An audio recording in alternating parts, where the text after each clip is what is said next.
Hello, good evening, and many thanks indeed for joining us here on the Daily Report. It is 9 o'clock on the nose. My name is Diberl Inea.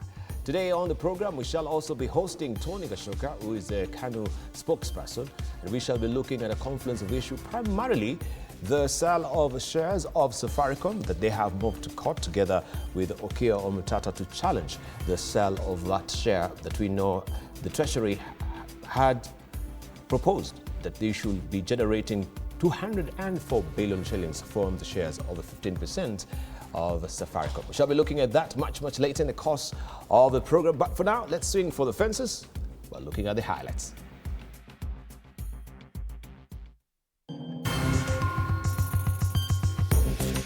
Tonight, Interior Cabinet Secretary Kipchumba Murkomen has disclosed that more than 500 people have been killed in mob justice incidents nationwide since January 2025. Also tonight, President Ruto has reaffirmed his administration's commitment to the affordable housing program, stating that the initiative will run for the next 20 years.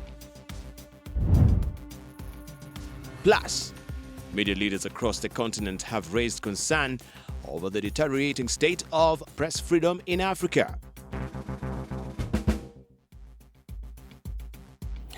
Welcome to the broadcast, and flying with me on the sign language desk is Rhoda Nyamai.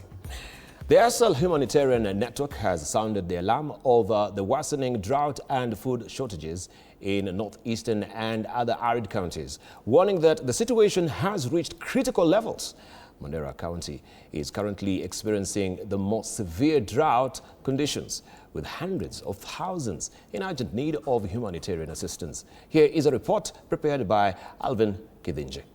More than 335,000 people in Mandera urgently require humanitarian assistance as malnutrition reaches the highest alert level.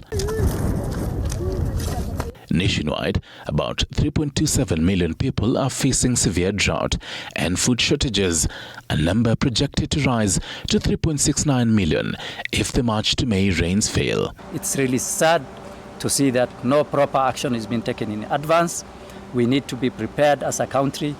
We cannot be dealing with crisis in an ad hoc way, and we need to already stockpile resources in advance. The government says it has mobilized resources to address the crisis, allocating 6 billion shillings for drought response and about 4 billion shillings every month for food, water, health and livestock support. However, aid agencies warn that the scale of need has already outstripped available assistance. We can see some interventions here and there in some pockets of some counties, but these are just a drop in the ocean and cannot save these people from this kind of jeopardy and catastrophe. While the country has not yet reached the most extreme drought classification, nearly 400,000 people are already in emergency conditions. With Mandera at the highest alert level, experts caution that the humanitarian situation could deteriorate rapidly. There is the likelihood of even loss of life of human beings.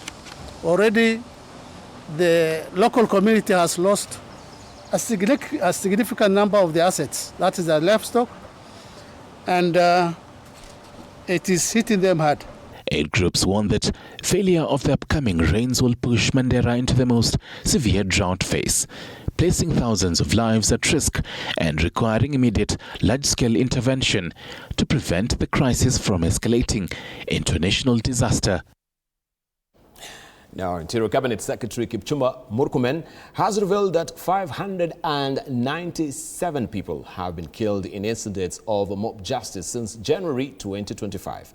Appearing before the Senate, Murkomen attributed the surge to the rise of criminal gangs, eroding public trust in the police service and the use of hired goons during political gatherings. Our parliamentary reporter Elizabeth Mutuku has more. In a statement delivered during the Wednesday morning plenary session in the Senate, Interior Cabinet Secretary Kipchumba Murkomen revealed alarming cases of mob killings across the country. Murkomen says Kiambu County leads with 58 reported deaths from mob justice, followed by Nairobi with 55, Kisumu with 36, and Embu County with 33. The CS has told lawmakers that many young people are losing their lives due to unemployment, drug abuse, and politicians who allegedly mobilized violent gangs to disrupt rival political meetings. This is as he expressed concern of violence at political gatherings where lives continue to be lost. Both those who are campaigning and their competitors are mobilizing young people, including some of them have unique uniforms in light with the political side they support. Murkomen further noted that police operations against such gangs are often complicated by interference from political leaders, especially during rallies. He cited recent violent incidents in Kitengela, Kakamega and Vihiga County as examples. What policy direction is he giving to the service to ensure that everybody feels comfortable in presence of police officers? There are those who held rallies recently and those who organized Mandamano last year to stop utilizing young people and arming them to cause violence. He also pointed to the boda sector as a contributing factor, saying some motorcycle riders are allegedly hired to carry out robberies and orchestrate chaos at political events, sometimes leading to fatalities. Apart from what they are being paid to come and do, because many politicians pay them, they will also rob people. Lawmakers have now urged the Interior Ministry to guarantee peace and stability at all political gatherings as the country heads towards the 2027 general election. Elizabeth Mutuko, TV47 Nairobi. President William Ruto has declared that the affordable housing program will run for the next 20 years, describing it as a long-term solution to job creation and community transformation. The head of state dismissed critics who argue that the housing levy could even open avenues for mismanagement, insisting the initiative is structured to deliver lasting economic impact. Flanked by Nairobi City County leaders led by Governor Johnson Sakaja, Woman Representative Esther Passaris, among others, President William Ruto Wednesday afternoon inspected the Kabete affordable housing project, stating that 500,000 young people have benefited from the project. Ruto further announcing that the affordable housing project is expected to continue countrywide for 20 years, adding that no loan has been used in the program. Tumehakikisha ya kwamba we are living within our means. Tumeimarisha mambo ya uchumi wa Kenya. Tumepanga elimu ya watoto wetu. This comes as opposition leaders continue to criticize the housing plan, saying it is a potential avenue for corruption and mismanagement of funds. Wao watakuja na ukabila yao, watakuja na sarakazi yao, watakuja na vitimbi, watakuja na kasongo. Mimi nitakuja na hawa vijana, kwa sababu hawa vijana wamepata kazi hapa affordable housing. Your Excellency, don't mind what anybody says. This is the way to transform our country. Mimi nataka kuambia hautukati ile mkono ambayo inatulisha. Tukae na rais ili ajenge manyumba Kenya nzima. Meanwhile, the president has pledged to improve the state of education in Nairobi County through the increased funding enabled by collaboration between the national government and the county government. I did commit on my behalf that we would do another 314 classrooms. Some of them are complete now. 100 of them are complete, like these ones. Another 90 will be completed in the next 2 to 3 weeks. And by June, we will have completed all the classrooms so that we can give opportunity to our learners. Stanley Nyeringita, TV47. The Orange Democratic Movement has stepped up its grassroots mobilization in Kisumu County as the Linda Ground faction staged a major rally at Ragumo Grounds in Kisumu East, led by the gathering sought to consolidate party unity and reaffirmed the faction's political direction amid internal tensions with rival Linda Mwananchi camp. At Tragumo grounds in Kisumu East, the message from ODM's Linda Ground faction was deliberate and carefully layered. The day began with a heated consultative meeting that brought together party officials and grassroots delegates from across Western region. Agenda of the day being to strengthen internal structures, harmonize delegate voices, and solidify unity ahead of the 2027 general election. From consultations, the meeting transitioned into a public rally where leaders projected confidence in the party's direction and readiness for the next electoral cycle. Sisi kama ODM, tunasimama na wewe, tunasimama na party leader Oburu Odinga sababu we must join as a party so that we have the strength to bargain in government. That is the only way that will make a powerful partner with UDA. Attention then turned to the party's 10-point agenda. The faction called for review and accelerated implementation of the commitments outlined in the framework. Among the key concerns raised was the need to ensure that victims injured and families who lost loved ones during past demonstrations receive compensation without further delay. The Linda Ground Brigade continued to throw jabs at the rival Linda Mwananchi camp, accusing it of straying from the party's ideal associated with the former party leader, late Raila Odinga. How can a true son, a true daughter of Baba now dance with the enemies who hated Baba and discriminated us as a region? You are not shareholders.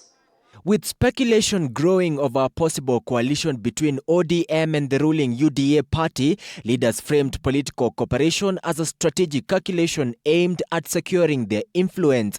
As the race to 2027 quietly gathers momentum, one thing is certain: the fight for ODM's soul has moved from whispers behind closed doors to a full-throttle contest on the ground. Munene John, TV47, Nairobi. Now tonight, the United Opposition Alliance has accused Kisii Governor Simba Arati of sponsoring goons to disrupt Monday's rally in Kisii, leading to destruction of property. The opposition principals, whose three-day tour of the region concluded today, condemned the chaos, terming it disrespectful to Omogusi region. Spokesperson Fred Matiang'i. As Apollo Kamau now reports, the proposed sale and privatization of state corporations also featured prominently in their engagement.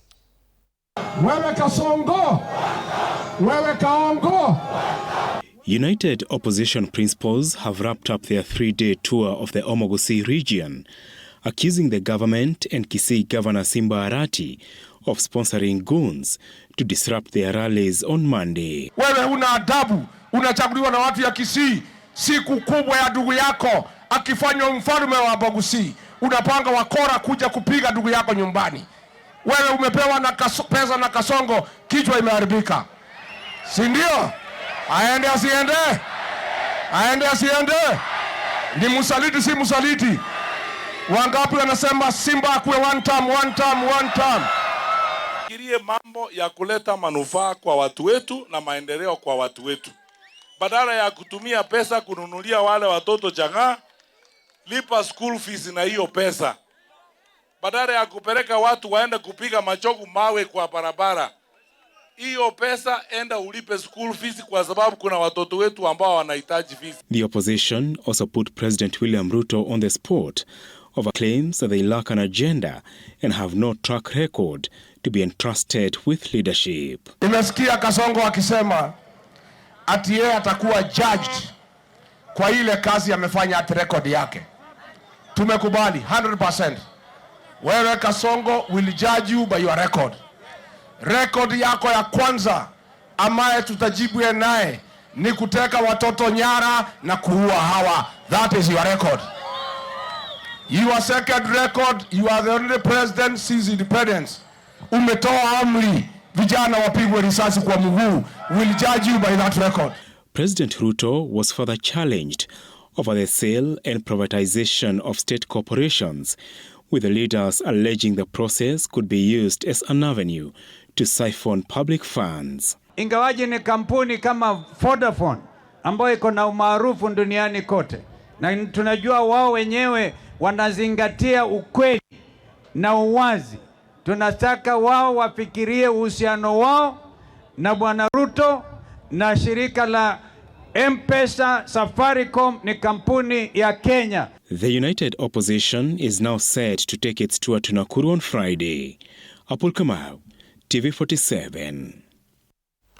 Deputy President Kithure Kindiki has toured Meru County to inspect the ongoing construction of the Mikinduri Kunati Gatidhini Road in Tigania East, assuring residents that the project will be completed before 2027. During the visit, he said the road will improve transport, ease the movement of goods and stimulate economic growth across the region in a boost to local farmers and traders. The Deputy President also announced that the government is in the final stages of reopening the Somalia market for Miraa export to increase earnings for growers. Additionally, he confirmed that construction of the Nithi Bridge in Tharaka Nithi County will begin soon following the successful conclusion of a public participation forum. Wale watu walikuwa wanafikiria ni mchezo. Wale watu walikuwa wanasema serikali haifanyi kazi. Mungoje miezi michache ijayo, hiyo lami ambayo iko mlango itafika hapa Kunate katika miezi michache. Na mimi nataka niharakishe hii barabara by December iwe imefika Gatidhine, alafu niende nimuite Rais Ruto akuje atufungulie hii barabara ikiwa imekamilika. Kuna watu wanatembea huku Meru wakituletea mambo ya fitina, wakileta mambo ya fujo, wakileta ati vijana kupiganisha wananchi hapa Meru. Mimi nataka nitoe onyo ya kwamba hii sehemu ile watu ambao tunataka hapa viongozi ni watu wa kutusaidia tupate barabara za lami. 10 suspects linked to chaos that erupted during a Linda Mwananchi political rally in Kakamega County have been released on bail. As investigations continue, the suspects were freed on Wednesday after appearing before the Kisumu law courts, where they denied charges related to the disruption of the rally. This report has been prepared by Meshach Mwaluse. 10 suspects linked to Saturday's violence at Amalemba grounds in Kakamega County have been granted bail by a court in Kisumu. The suspects appeared before Justice Benson Ireri, where the charges against them were read before a bail hearing. Justice Ireri granted each of the 10 suspects bail of 30,000 Kenya shillings and ordered that they report to the Directorate of Criminal Investigations once every week until investigations are complete. Further submitted that continuing investigations, all the matters raised by the applicant, those investigations can be done, not necessarily when the respondents are in custody. The murder trial of Ahmed Rashid has suffered another setback after a key prosecution witness failed to appear in court. The case is being heard at the Kibera Law Courts, where Rashid faces charges over the 2017 killing of 2 teenagers in Isli. The court expressed concern over the absence of police witnesses and issued orders seeking accountability as members of the public continue to await justice in the long-running case. Our reporter Faith Wangare has more. The High Court has adjourned the ongoing murder trial of Ahmed Rashid to June 24th and 25th after the proceedings at Kibera Law Courts told amid objections from the defense. You know why you have those 2 days? You may close and do submissions. Prepare yourselves. You may close and do submissions the following day. Rashid, allegedly formerly linked to the Starehe Special Unit Initiative and Vigilance Unit, popularly known as Pangani 6, is accused of killing Jamal Mohammed and Mohammed Dahir on March 31st, 2017 outside a mall shopping complex in Isili, Nairobi. Today, we were going to call prosecution witness number 20. However, due to the lack of the physical firearms in court, the prosecution has been constrained to apply for adjournment. State Prosecutor Angela Fuchacha sought an adjournment, but the request drew sharp opposition from the defense counsel, Dastan Omari, who described the move as calculated delay in the trial. Faith Wangare for TV47. Now, anxiety has gripped residents of Nairobi following claims of a suspected anthrax case amid the ongoing nationwide healthcare workers' strike. The disease, which can be contracted through handling infected animals or consuming contaminated meat, has raised fresh concerns over food safety in the city. Speaking in Nairobi on Wednesday, leaders of Healthcare Workers Union warned residents against buying or consuming meat, alleging that slaughtered meat has not been inspected since the strike began. The unions have accused the county governments of Nairobi and Marsabit of failing to honor return to work agreements, including the promotion of healthcare workers in the affected counties. The ongoing strike continues to disrupt health services across the country. Na ule mtu alipatikana na anthrax ni a food handler in BAMBA market. Comrades power. Na ndio maana tunaomba watu wa Nairobi msile nyama. Hiyo nyama bado haijakaguliwa na haijapita viwango ambavyo vinatakana kukaguliwa. Idara ambayo inahusika na ukaguzi wa vyakula na nyama haifanyi kazi. Kwa hivyo nataka kuonya watu wa Nairobi, mkila nyama ya Nairobi, mjue hii nyama haina ukaguzi, mtakula ugonjwa na mnapata madhara makubwa sana. The people are taking meat without an inspection, which will have avoided any cases. We have cases that have now been tested positive. We have a patient already admitted in one of the facilities. The function of health under Nairobi and Marsabit counties have failed. Terribly. And that is why, number one, we are demanding that the Senate and the national government must intervene. Editors from across Africa have raised alarm over the state of press freedom on the continent, accusing several governments of failing to protect journalists and cap violations against media practitioners. The concerns were voiced during the African Editors Forum held in Nairobi, where participants cited cases of press freedom violations in Ethiopia and Tunisia. During the meeting, they adopted a reform agenda aimed at strengthening and safeguarding the media industry. Key priorities include pushing for legal and policy reforms to promote free and sustainable journalism and enhancing collaboration with technology platforms, governments and stakeholders to ensure information serves the public good. They emphasize that urgent action is needed as journalists continue to face threats and political hostility in various African countries. Right now, we're speaking just hours after the Ethiopia Media Authority, which is a sector regulator, withdrew the online registration license of Addis Standard, one of the independent multi-language media outlets that is operating in that country, citing vague reasons of national interest. And this is just the latest in a series of incidents. And when you take this alongside the fact that Ethiopian journalists still risk imprisonment simply for doing their jobs, we worry that we're heading into a situation where people will be expected to vote without the information they need, without the independent voices and diverse voices they need to make those decisions. It's also worrying that as we speak here today, there are journalists in jail for doing journalism. We raised the case of Bohan Bais and Morad Ziggy in Tunisia. And in raising their names, we ask authorities in Tunisia to, without further delay, release these two comrades of ours.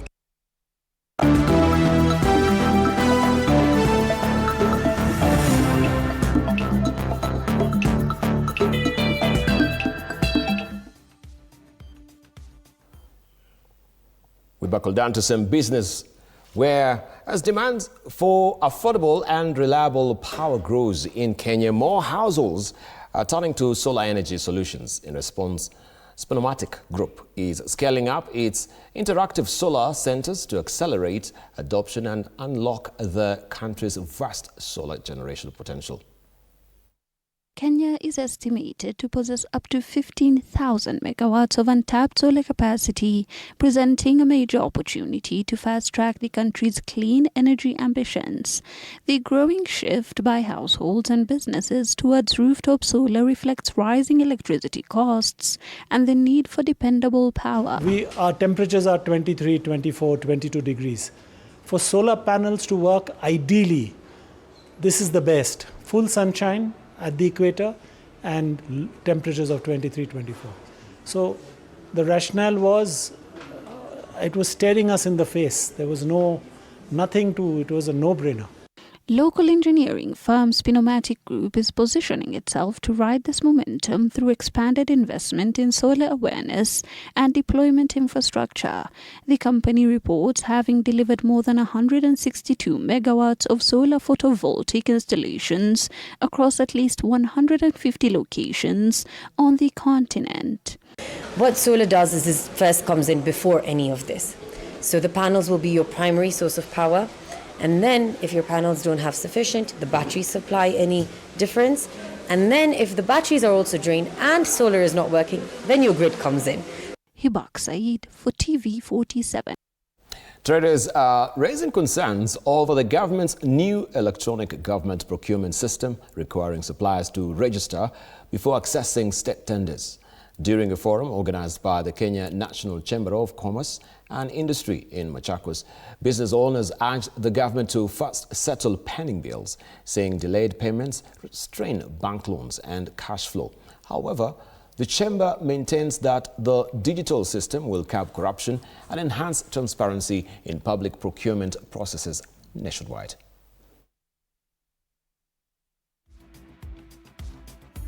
There's a big advantage in this program. One, there's transparency. Everyone, it is open to every other supplier to be able to apply openly and reduce the chances of corruption that has been there before. And again, also it's easy, it's accessible, it can be done anywhere, it can be applied individually. That will reduce the corruption.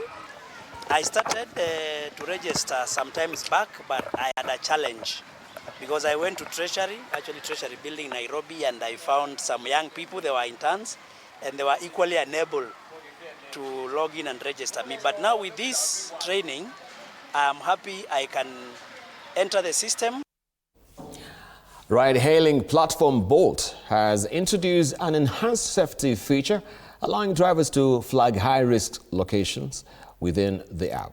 Submissions will be reviewed using trip data and safety report before being mapped. According to Dimi Kanyankole, Senior General Manager for East Africa, the tool empowers drivers to make informed trip decisions without penalties. The update strengthens Bolt's broader safety ecosystem as ride-hailing services continue to expand across Kenya, reflecting growing focus on driver well-being and trust.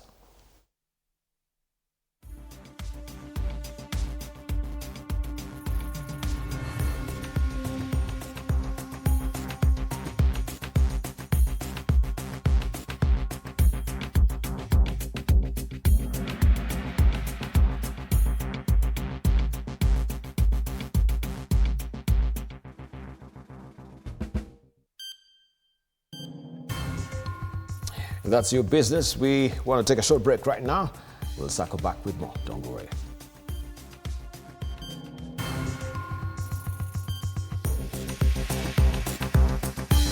Also coming up, as the need for affordable and dependable electricity grows in Kenya, an increasing number of households are adopting solar energy as a practical alternative.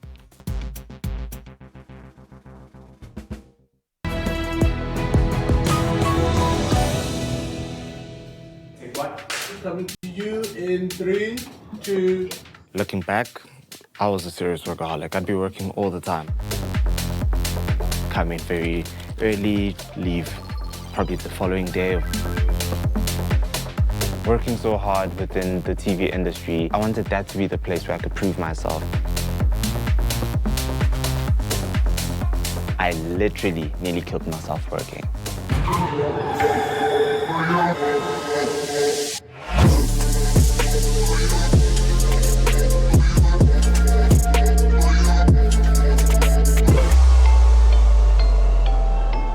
Workaholism is a compulsion to work excessively hard and long hours. I'm Dumi, I'm 20, and I almost wrecked my life trying to work until I just couldn't anymore. Workaholism is not yet recognized as a medical condition. But psychologists say the symptoms are much like those of someone addicted to gambling or substances. In high school, I didn't fit into all the cool groups. I finally went into modeling, going to commercials, and I saw a director on set. As soon as I saw him, I was just like, that's where I want to be. That's what I want to do. That was where all the top people were. When I started my internship, I knew that this is an opportunity that I can't let go of. I got to meet presenters, celebrities, and you meet designers, you meet all these cool people, and that was what made me want to work harder. Workaholics often need to increase their workloads to keep getting the same sense of satisfaction from work. This rise in tolerance is a common sign of addiction. I never managed to disconnect. I'm not trying to prove myself to other people only. I'm also trying to prove something to myself and to show the people I grew up with that I'm someone worth noting. I'm someone worth respecting as well. And another reason is because I'm the firstborn, first of 6 children. So I wanted to be the one to make sure that I'm out of their pockets and I can carve my own way by myself. Workaholism isn't necessarily about the number of hours you work, but about your ability to put it aside. If you can't step away, it can lead to chronic stress. Now I'm thinking about work all the time, less contact with friends. So people are like, dude, let's hang out on Saturday. Sorry, man, no, I have to work. I started missing very simple things such as calling my mom. And for a guy who grew up with a single mother, that's not the greatest thing to do. And from there onwards, I've missed my best friend's birthday as well. I became concerned when he started doing a lot more late-night shifts than he normally did. That's when I started becoming more concerned about his mental health. Signs of workaholism include freeing up personal time in order to work, feeling stressed when unable to work, withdrawing socially, and working to avoid feelings of guilt, anxiety, or inadequacy. I started messing up because I couldn't keep up with all the bookings for like a presenter. I couldn't keep up with all the bookings for a sound guy, for camera, all the different shoot days. Burnout is closely related to work addiction, and may be its major consequence. There are many early signs of burnout: sleep and stomach issues, headaches, poor concentration, chronic exhaustion, and feeling more irritable. My breaking point finally hit, and it started impacting my body, where I would be holding something as simple as like a cup of coffee, and I'm trembling. I came home late from a shoot, and next thing I know, I'm dozing off behind the wheel. Had I not just swayed in a different direction, I don't think I'd be here.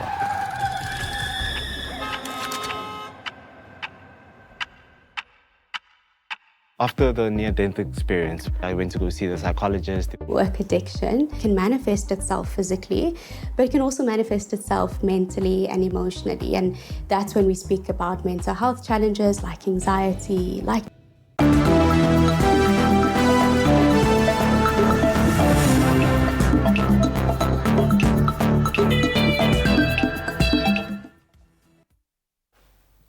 Right, let's jump to the field where Shabana FC registered a 1-0 victory against Mathare United in a midweek Kenya Premier League fixture played at the Nyayo National Stadium. Shabana secured a maximum of points in the dying minutes through Orako Dizo's late strike, a win that lifts him to the 3rd on the log. Meanwhile, Tusker ended a 5-match winless run with a 1-0 victory over Muranga's Seal. Nairobi United and Bandari FC played out a 1-1 draw at the KPA Baraki Stadium.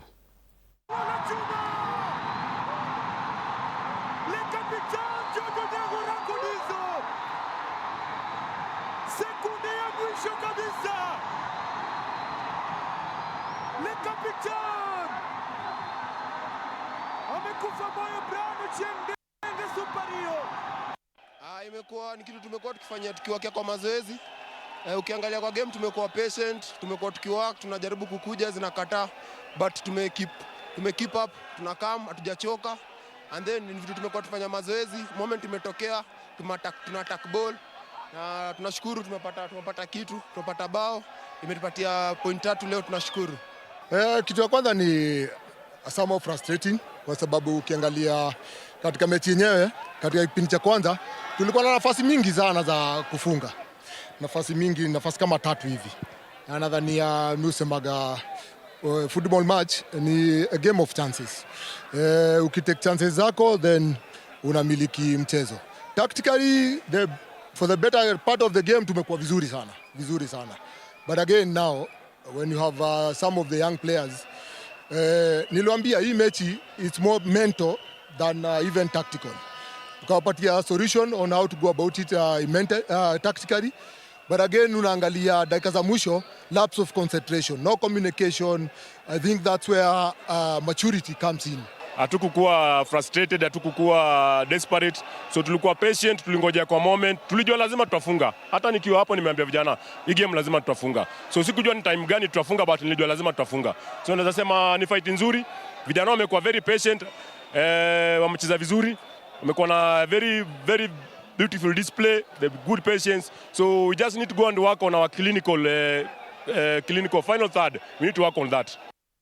KCB volleyball ladies have shifted focus to a crucial league showdown against DCI after cruising to a dominant 3-0 win over Young Spikers in a Kenya Volleyball Federation League match staged at the Kasarani Indo Arena. The Bankers were in complete control, dispatching the youthful opponents in straight sets 25-10, 25-12 and 25-13 in a statement performance as they push to reclaim the league title elsewhere. DCI also stand A+ Volleyball Club 25-15, 25-17 and 25-17. The action continues tomorrow at the same venue.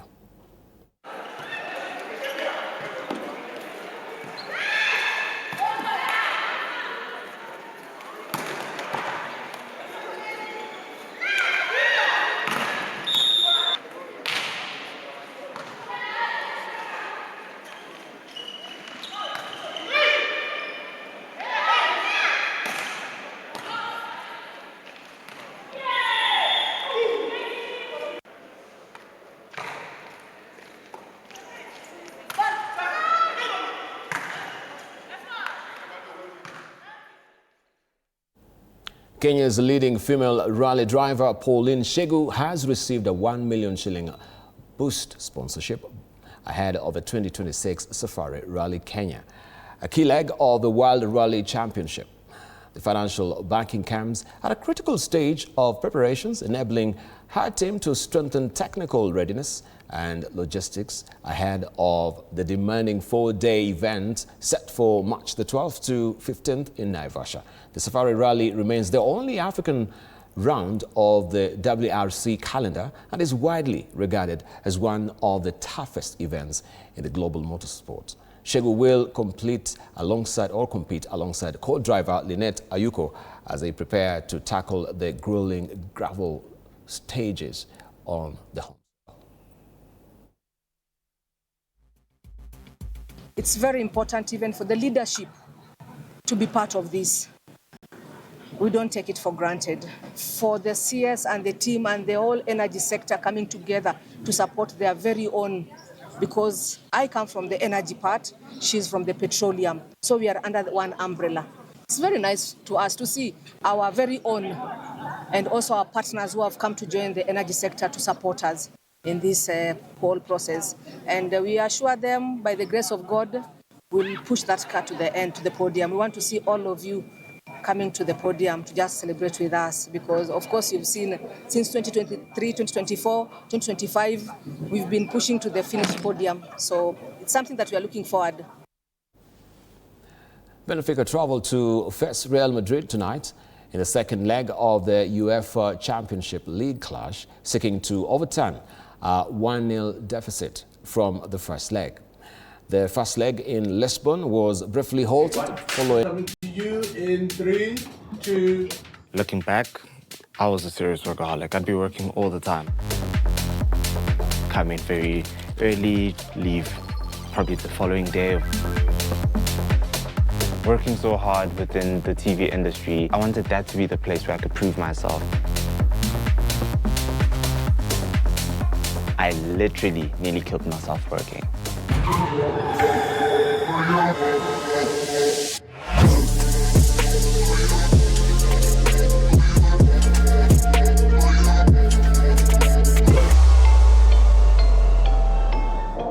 Workaholism is a compulsion to work excessively hard and long hours.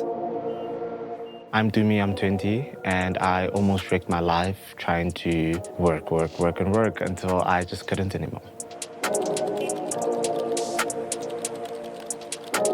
Workaholism is not yet recognized as a medical condition, but psychologists say the symptoms are much like those of someone addicted to gambling or substances. In high school, I didn't fit into all the cool groups. I finally went into modeling, going to commercials, and I saw a director on set. As soon as I saw him, I was just like, that's where I want to be. That's what I want to do. That was where all the top people were. When I started my internship, I knew that this is an opportunity that I can't let go of. I got to meet presenters, celebrities, and you meet designers, you meet all these cool people, and that was what made me want to work harder. Workaholics often need to increase their workloads to keep getting the same sense of satisfaction from work. This rise in tolerance is a common sign of addiction. I never managed to disconnect. I'm not trying to prove myself to other people only. I'm also trying to prove something to myself and to show the people I grew up with that I'm someone worth noting. I'm someone worth respecting as well. And another reason is because I'm the firstborn, first of 6 children. So I wanted to be the one to make sure that I'm out of their pockets and I can carve my own way by myself. Of Kanu, and we have this question for you. You know the debate, of course, you've had also from the Right Honourable, that is Kalonzo Musyoka. And this is the question of the day. Do you believe the government's partial sell of its stake in Safaricom to Vodafone Group is a smart move to attract investment and strengthen the telecom sector? Again, do you believe the government's partial sell of its stake in Safaricom to Vodafone Group is a smart move to attract investment and strengthen the telecom sector? That's the probing question. So let's hear from you as we sit down and tackle that particular discussion with Tony Gashoka, who, together with Senator Okiya Omtata, have moved to the courts to challenge this particular sale of shares of Safaricom. So we want to know your thoughts. And of course, you can hit us on X. Also, at TV47 is our X handle, at TV47, also on Instagram as well, and also at TV47 on Facebook. So we shall be sampling some of your views in the course of the discussion as we take this short break. We'll be back with Tony Gashoka. Don't go away.